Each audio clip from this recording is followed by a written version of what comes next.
बाली अंदर बैठा था घर के अंदर, उसने कहा ये तो सुग्रीव की आवाज लग रही है, आखिर क्या बात है। सुग्रीव बाली की पत्नी ने तारा ने कहा, बाली अभी रुको मत जाओ, ये सुग्रीव के पीछे कोई बड़ा शक्ति होगा, इसीलिए ये ज्यादा आवाज कर रहा है, ज्यादा हिम्मत दिखा रहा है। बाली ने कहा छोड़ो इसको, इतना शक्ति देगा उसको, छोड़, उसके पास पीछे शक्ति है, बड़े युद्ध में उसको हम नहीं छोड़ते। सुग्रीव कहता है बाली कहाँ छुप के बैठा है, अब तो छुपता ही रहेगा तू। जब 2-3 बार ललकारा तो बाली भी भीतर से बाहर निकला, खबरदार सुग्रीव, जय श्री राम। बाली अंदर से निकला, अरे राजा युद्ध दोनों के बीच में। बोले अब हाँ। सुग्रीव ने कहा कहाँ छुपा के बैठा है। बाली ने कहा तुम्हें क्या चाहिए। बोले हमें युद्ध चाहिए। बोले चलो युद्ध। अब दोनों बाली सुग्रीव के बीच में जोरदार ताली तो बजाओ, भयंकर युद्ध हो रहा है। देखिए कैसा युद्ध हो रहा है।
राम जी की सेवा चली, राम जी की सेवा चली, राम जी की सेवा चली, राम जी की सेवा चली।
तू आजा। इस बार भगवान के हाथों की माला पहन के सुग्रीव आया है और फिर दोनों में भयंकर युद्ध होता है। इस बार बाली की परम धाम जाने की समय आ गई। आइए दोनों के बीच में पुनः युद्ध प्रारंभ होता है। जय राम।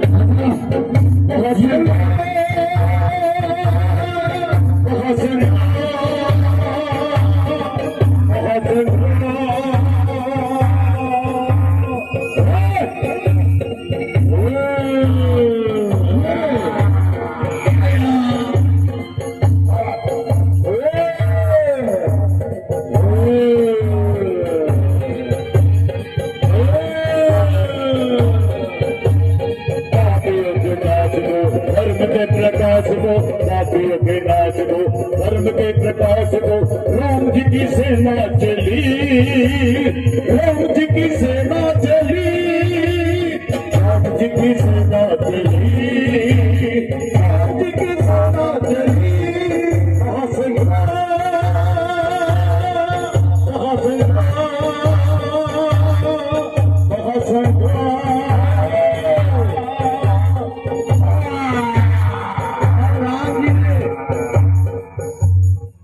राम जी ने पेड़ के आड़ से छुप कर एक बाण मारा।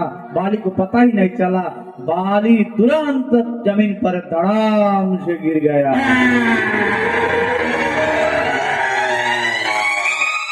लेकिन